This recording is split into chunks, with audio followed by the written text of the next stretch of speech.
Olá, estamos começando mais um Rio Grande que dá certo. Hoje recebendo Eduardo Condorelli, superintendente do Serviço Nacional de Aprendizagem Rural, o Senar RS. Condorelli, seja bem-vindo ao nosso Rio Grande que dá certo. Muito obrigado, Tia. É um prazer estar aqui mais uma vez com vocês. Prazer todo nosso, parceiro de longa data sempre das nossas ações rurais. O Senar começou em 1993, o Senar RS, né? Justamente construído a partir da necessidade de qualificar o setor, né, Condorelli? Exatamente, né? Na esteira de todo esse sistema S, né? Praticamente uma iguaria no sistema educacional brasileiro, né? Onde o serviço de profissionalização das pessoas que trabalham e que já estão nos seus devidos ofícios na indústria, no comércio e também no rural desde 93, passa a ser executado por entidades que não são nem governo, nem poder público, nem iniciativa privada. Um grupo muito seleto, que é o do Sistema S e mais algumas poucas outras entidades, que são as paraestatais. Para isso, então, num momento único da história do Brasil, desde lá da década de 40, se cria essa possibilidade de que o setor comande a educação profissionalizante dos seus trabalhadores. Havia uma grande necessidade de qualificar o setor, não é mesmo? Com certeza. O meio rural, um dos últimos a ter o seu S criado, né? O Senar é o que se chama de S de terceira geração, né? Os S's puros da indústria e do comércio, tão conhecidos Senai, SESI, Senac e Sesc. E, obviamente, na década de 90 surge, então, o S rural, que já foi, em determinado momento, um trabalho executado pelo governo, que pouco se ouviu falar dele quando órgão público, e que efetivamente, desde 1993, no Rio Grande do Sul, passa a ser feito por essa entidade que nós temos o privilégio de estar à frente como superintendente neste período. Ele veio evoluindo, o país já tem há 3 décadas o seu PIB carregado pelo agro, né? Ele vem evoluindo à medida que o agro também vem criando tecnologia, criando inovação, vem a necessidade de qualificar cada vez mais quem trabalha na ponta, né? O agro de hoje é muito diferente do agro do meu avô, né? Não há dúvida nenhuma. Nós estamos falando de um segmento que há pouco mais de 50 anos atrás, efetivamente era um segmento quase que extrativista no Brasil, vivia daquilo que a natureza fosse capaz de prover, fosse no clima, nas condições de solo, na qualidade genética do que havia à disposição, e que hoje, muito pelo contrário, é um grande setor de transformação. O que acontece nas propriedades rurais do nosso país, nos imóveis rurais do nosso país hoje, é a transformação de um exercício de trabalho enorme de outros segmentos que estão antes da porteira, que passam pela porteira e que se multiplicam para que se sejam devolvidos a segmentos após a porteira e que efetivamente os beneficie ou permita com que sejam exportados para outros países, ou seja, há uma grande transformação. E aí, Osíris, se me permite dizer, no tempo do meu avô, a gente dizia, ou pelo menos ouvia dizer, que se a gente não quisesse estudar, ele ia mandar a gente para a fazenda. Hoje se há um lugar para alguém que não estudou não estar, é justamente na fazenda. Lá só está quem se dedicar e se preparar. Sim, porque o agro brasileiro hoje alimenta o país e alimenta o mundo. Planta mais em menor espaço, tem uma técnica e um maquinário altamente tecnológico e hoje tem que ter um piloto. Isso tudo passa pela estrutura do Senar. Exatamente, esse é o nosso trabalho, essa é a nossa vocação, né? A nossa missão institucional, qualificar pessoas para que possam trabalhar o ofício de produzir. E no meio rural, o trabalhador e o proprietário se misturam muito. Muitas vezes quem está gestor, cima do trator é o dono do negócio ao mesmo tempo.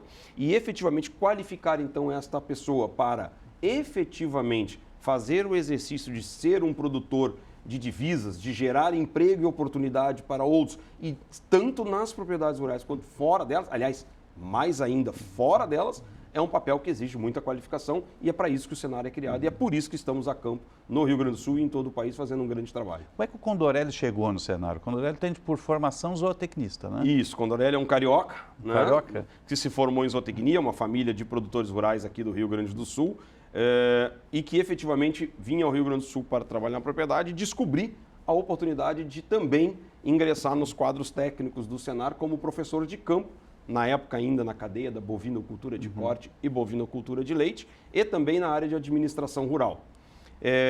Durante 5 anos exerci essa função, depois passei para o equivalente a um gerente regional, lá na região em que morava, na região da fronteira, região da campanha, e efetivamente depois para a assessoria de superintendência, assessoria da presidência do conselho e depois convidado pelo atual presidente, o Dr. Gedeon Pereira, para ocupar o cargo de superintendente no Estado desde 2019. E passar por todos os degraus facilita a gestão, né? Essa é a vantagem, né? A gente tem a Conhece a oportunidade de ponta. conhecer a operação lá na ponta, saber efetivamente como se dão, pelo menos à época, grande parte dos atores que estão envolvidos e depois, por óbvio, por sempre gostar muito dessa questão de gestão, aprender um pouco mais sobre, aí sim, a gestão, a administração de uma paraestatal, que é, como disse, algo no meio do caminho entre uma prefeitura e um governo de estado, uma estatal e uma empresa privada. Tem lá todas as suas amarras. Paraestatal. Paraestatal. Alguém que anda ao lado do Estado. Né? E que efetivamente não é Estado, mas anda ao lado dele. Né? E efetivamente a oportunidade de usar, aí sim, os conhecimentos de gestão aplicados a alguém que tem obrigações muito parecidas com a do poder público. Isso é um desafio gigantesco e que a gente tem conseguido, entende-se pelo menos, conseguir ir vencendo ano a ano e tornando também esta questão da gestão, entre aspas, pública, cada vez mais bem feita lá também. O Senar tem um portfólio gigantesco, né, de cursos, de aplicação, já entrou na área da tecnologia também, com os aplicativos, né, para smartphone. Como é que mapeia as necessidades de quem está na ponta, né, do curso específico? Como é que é feito esse trabalho? Bom, nós temos uma gama muito grande de capilaridade de atores no interior do Estado. Nós temos um convênio formal, né, um termo de cooperação formal com todos os sindicatos rurais do Rio Grande do Sul e 28 sindicatos de trabalhadores rurais do Rio Grande do Sul, que são oficialmente os nossos agentes nos diversos territórios para cobrir todo o território do nosso estado. Efetivamente, esses agentes têm a obrigação, né, e o trabalho de realizar o que nós chamamos de reuniões de parceiros locais. Então, lá nesta reunião, uma vez por mês, uma vez a cada 2 meses, se reúnem a Emater, a Prefeitura Municipal, a Secretaria da Agricultura, o Clube de Mães, todos que são efetivamente envolvidos com o meio rural, para discutir o que tem surgido de demanda efetivamente da comunidade, daqueles que lidam com a questão rural no município. A partir daí, essas demandas são trazidas até nós, participam dessas reuniões agentes nossos locais. Nós temos 30 profissionais no interior recorrendo às entidades no interior para verificar essas demandas, e aí, a partir daí, surgem a demanda pelaquilo que nós já temos estruturado como ação regular e também as novidades que muitas vezes nos chegam para que nós possamos atender algo que é, por exemplo, mais recentemente, todo esse entorno de drones, de operação de drones, por exemplo. Piloto de drone, mapeamento. Exato. Tudo isso a gente tem efetivamente se envolvido e essas demandas começam a chegar, obviamente, desta relação com os sindicatos rurais, os sindicatos trabalhadores e os seus parceiros locais. Isso está provocando uma revolução no ensino rural? A gente acredita que a gente tem conseguido fazer uma grande diferença, né? É muito difícil mensurar o que é resultado efetivamente da sua atividade, porque o Senar hoje trabalha com 3 grandes gamas de ação. Nós temos os nossos cursos profissionalizantes, o qual realizamos em quase 7.000 atividades dessas por ano no nosso estado. Temos ações de promoção social, diferente da indústria e do comércio, nós não temos um S, uma entidade específica para a área social. A nossa legislação prevê que a área social deve ser atendida pela bandeira do Serviço Nacional de Aprendizagem, então nós temos uma cota orçamentária para uso na atividade social. E nós temos mais recentemente no Rio Grande do Sul, desde 2019, as ações de assistência técnica e gerencial de produtores rurais, hoje com quase 15.000 produtores recebendo assistência do Senar mensalmente. Os nossos profissionais estão nas suas propriedades. Com isso, a gente tem conseguido enxergar que há uma compreensão do produtor e do trabalhador rural de que o conhecimento tem feito diferença na sua vida. Não só pela possibilidade de simplificar o seu trabalho, evitando um desgaste desnecessário, evitando um retrabalho, evitando um risco muitas vezes, bem como este conhecimento tem servido para que ele possa galgar o que tem surgido muito no meio rural, que são postos de trabalho mais bem remunerados e qualificados que têm surgido ao longo do tempo. Não há de se imaginar que um operador de uma máquina agrícola de 2,5 milhões, 3,5 milhões e que saiba usufruir de grande parte daquela tecnologia que está embarcada e que devolva isso em resultado e rendimento, não vai ser bem remunerado. E hoje nós temos no meio rural postos de trabalho, tanto dentro das fazendas como fora, que remuneram tão bem quanto os postos de trabalho da nossa capital ou da região metropolitana. Osíris, eu digo sempre, há um Brasil que funciona. E esse Brasil está acontecendo no interior dos nossos estados, dos nossos estados, aqui país afora. Sim, porque o operador virou piloto dessas máquinas altamente qualificadas, que faz o mapeamento da área, que semeia, o que colheia, o que ele não é motorista. Ele não é motorista como era antigamente. Não. Lá há 5 décadas, vamos dizer, né, com o velho trator, aquele que percorria com arado. Com certeza não. Hoje é totalmente diferente, é tudo mecanizado com levantamento fotogramétrico. Já se sabe antes o que vai colher, o que vai semear. Isso é importante. Agora, pelo Senar também passa gestão e a sucessão das famílias fica mais facilitada quando se constrói isso. Sim. Né? Só aproveitando, a gente está falando muito de agricultura e não falando de pecuária. Tem né? que falar, que é a tua origem. A gente tem que lembrar que nós temos hoje, por exemplo, no caso da pecuária leiteira, salas de ordenha robotizadas. Sim.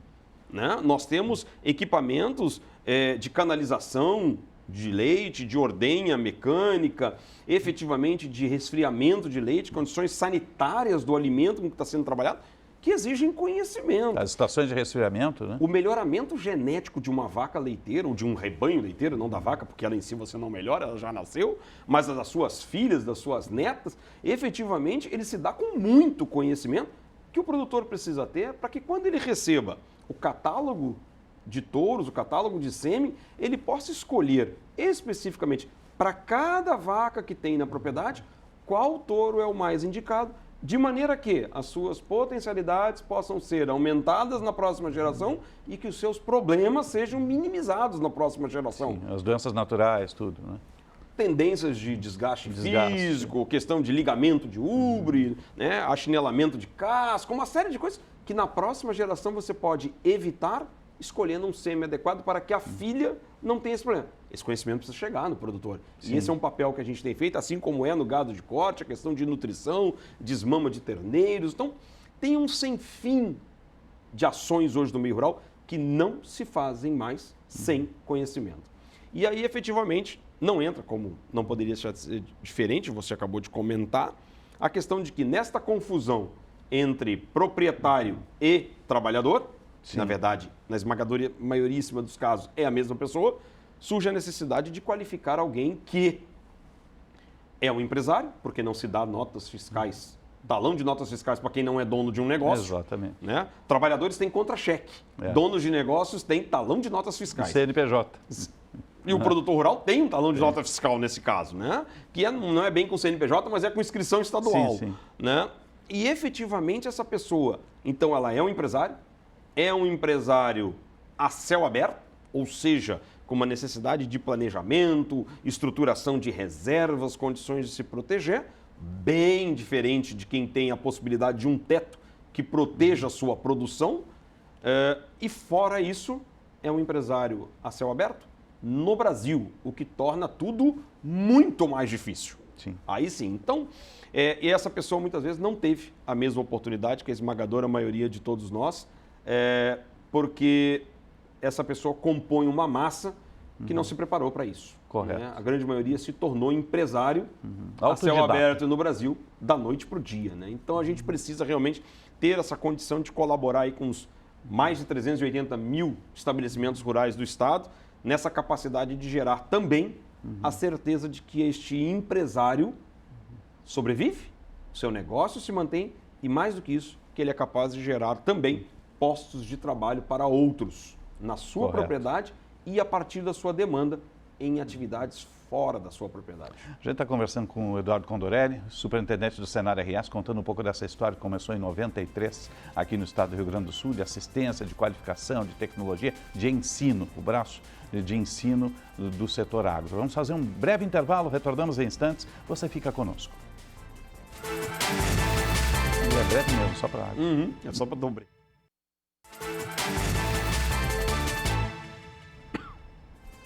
Estamos retornando com o Rio Grande que dá certo. Hoje recebendo Eduardo Condorelli, superintendente do Serviço Nacional de Aprendizagem Rural, o Senar RS, contando um pouco dessa história e dos desafios. Condorelli, Com relação à estiagem, irrigação, eu estive recentemente lá na Expo Direto, que é um universo maravilhoso, recomendo que todos visitem lá em Não Me Toque, um universo de máquinas, de tecnologia muito forte. O Senar estava presente lá, como está em todas as feiras, né? Mas há um grande desafio que envolve justamente irrigação. A gente acabou de sair de 2 grandes estiagens, tem que se repensar um pouco isso. Isso passa pelo ensino também, né, Condoré? Não há dúvida, né? Não há dúvida nenhuma. É mais uma atividade que vai se desenvolver. Porque somos agro, estamos sujeitos à intempérie e o PIB do Rio Grande é agro.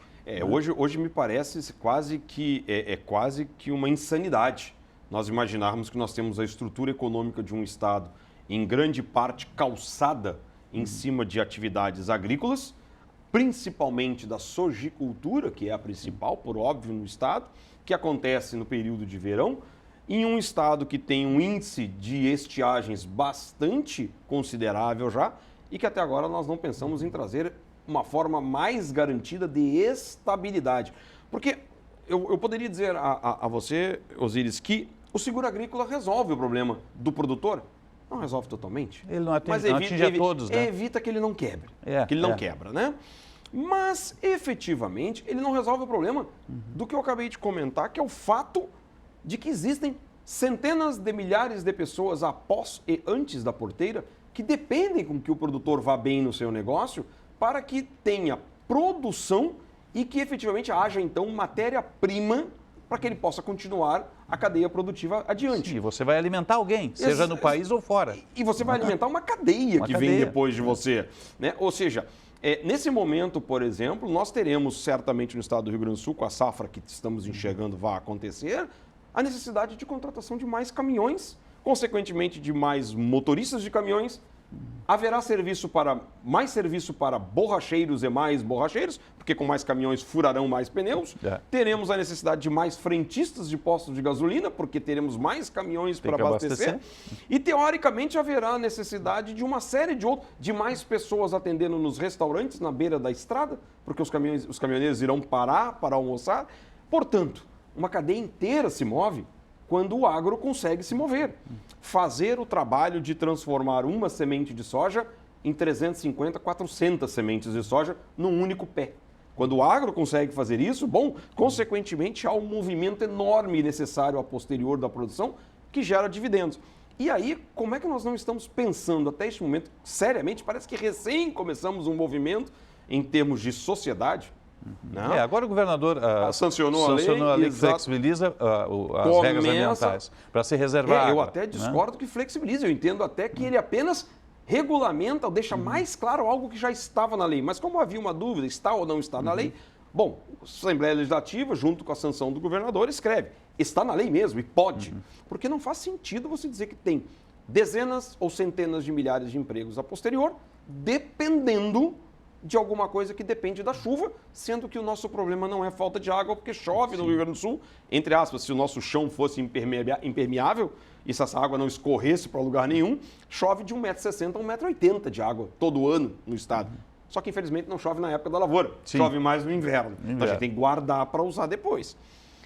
Consequentemente, irrigação é sim. O Senar, inclusive, lançou 3 novos títulos de curso nesta área, para que a gente esteja ainda mais adequado àquilo que o produtor está começando a demandar cada vez mais. E, efetivamente, isso vem na esteira, como vamos falando, da questão da gestão, que, obviamente, faz parte deste pacote, porque também estamos falando de um investimento bastante expressivo pelos produtores rurais. Sim, irrigação é cara ainda. Muito caro. Muito caro. Aliás, a reservação de água não é tanto, mas se você for adquirir um pivô, aqueles que tem na Expo Direto, por exemplo, é caríssimo. Tem que financiar, poucos têm. Não, e é como o seguro, né? Você compra esperando não usar. Porque quando é que você vai usar o pivô? Quando não chove. Quando não chove. Bom, quando não chove, você repõe a água que faltou da natureza, da chuva, para manter uma produção alta. Só que para você ligar o pivô tem uma outra coisa. Tem que ligar na tomada. Sim, energia. E aí ele consome energia. Então, quando você liga o pivô, não é só o custo de ter o pivô, é o custo de consumir energia, que também não é barato na irrigação. Tem que operar o pivô. Então, teoricamente, a gente compra para não usar. Espera muito não precisar usar. Mas, pelo menos, ele garante que haja produção, que o produtor tenha o seu resultado produtivo conforme deveria ser normalmente e que, obviamente, por conta disso, ele tenha condições de passar adiante uma produção ainda maior para que haja mais demanda de trabalho e geração de renda posterior da sua porteira. É importante a gente frisar que o Senar atende a todos, pequeno, médio e grande. Né? Tendo talão de produtor, todos, é nosso cliente. Todos, né? Aliás, tendo talão de produtor ou contra-cheque de propriedade rural, está com a gente. Até mesmo porque a formação pode fazer com que o pequeno se transforme em médio e o médio se transforme em grande. Esperamos muito que isso aconteça. Esperamos muito que isso aconteça. Aliás, é uma discussão do que é pequeno, né, Osíris? É uma pessoa com 500 hectares de pecuária extensiva é um módulo de familiar, corte, eu acho, né? Ou alguém com 3 hectares de frango de corte. Mas muda porque de acordo... no faturamento a coisa é quase igual.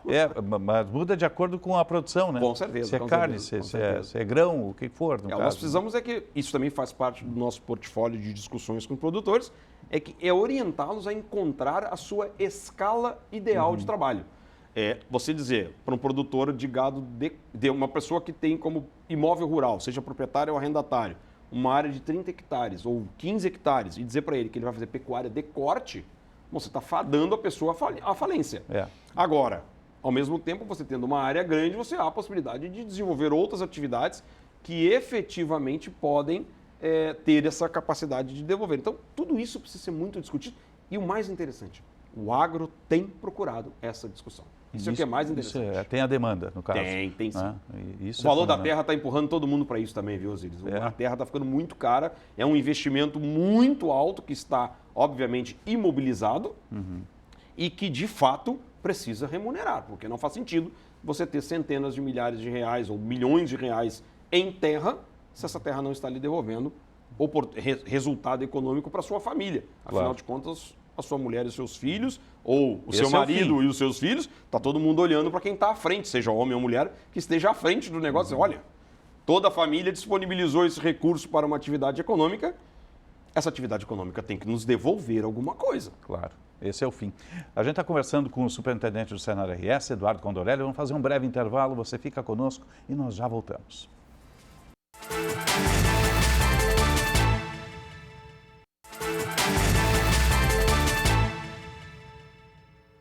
Estamos retornando com o Rio Grande que dá certo. Hoje, entrevistando, recebendo Eduardo Condorelli, superintendente do Serviço Nacional de Aprendizagem Rural, o nosso Senar RS, contando essa história que começou aqui no estado em 1993.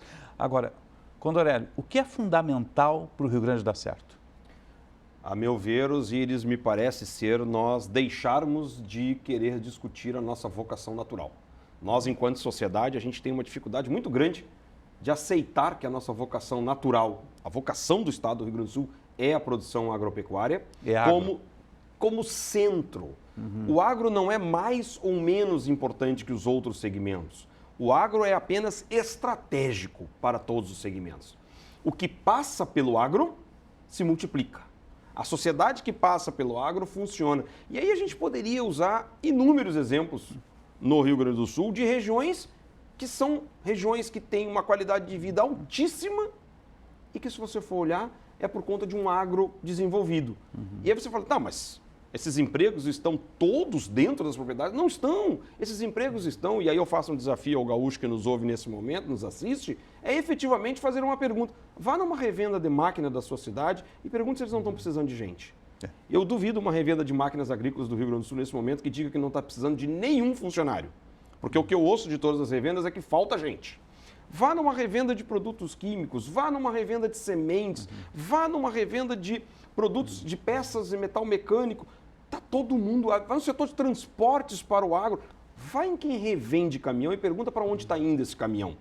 Então você vai ouvir que quando o agro vai bem, se geram oportunidades, mesmo para aquele que não quer morar numa fazenda, se geram inúmeras oportunidades na zona urbana, mas que realmente é numa realidade diferente da de Porto Alegre ou da grande Porto Alegre. É numa cidade de pequeno ou médio porte, é numa cidade em que as opções de lazer são mais restritas, mas que também, por outro lado, a qualidade de vida é muito melhor. Segurança é melhor, saúde, muitas vezes vai buscar um hospital de referência na região, a educação do seu filho é mais tranquila, o custo de vida é menor. Então, me parece que o que falta para a gente dar certo é acreditar que a agricultura e a pecuária podem ser o meio de uma sociedade melhor como um todo. E aí convido as pessoas a conhecerem as regiões como de Passo Fundo, de Não Metoque, de Panambi, de Condor, Santa Rosa. Vai ver como vivem essas regiões E vocês vão ver que milhares de empregos na indústria metalmecânica de máquinas agrícolas são, na verdade, na zona urbana. Mas porque tem alguém comprando máquina, porque esse alguém está indo bem. Com certeza. Então, efetivamente, se a gente acreditar que o que acontece dentro das propriedades rurais, dos imóveis rurais do Rio Grande do Sul, é um meio, não é o início nem o fim, é um meio para que todos nós possamos viver melhor, eu tenho certeza que o Rio Grande do Sul vai crescer muito mais rapidamente. Eduardo Condorelli, o Senar RS é parte do Rio Grande que dá certo. Obrigado pela presença conosco aqui. Muito obrigado a ti. Tenho certeza que o trabalho feito por ti só serve para engrandecer ainda mais o nosso estado. Que é isso. Uma honra tê-lo aqui. Leve nosso abraço a todo o conselho lá. O Rio Grande que dá certo vai ficando por aqui. Obrigado pelo carinho da sua audiência e até o próximo encontro.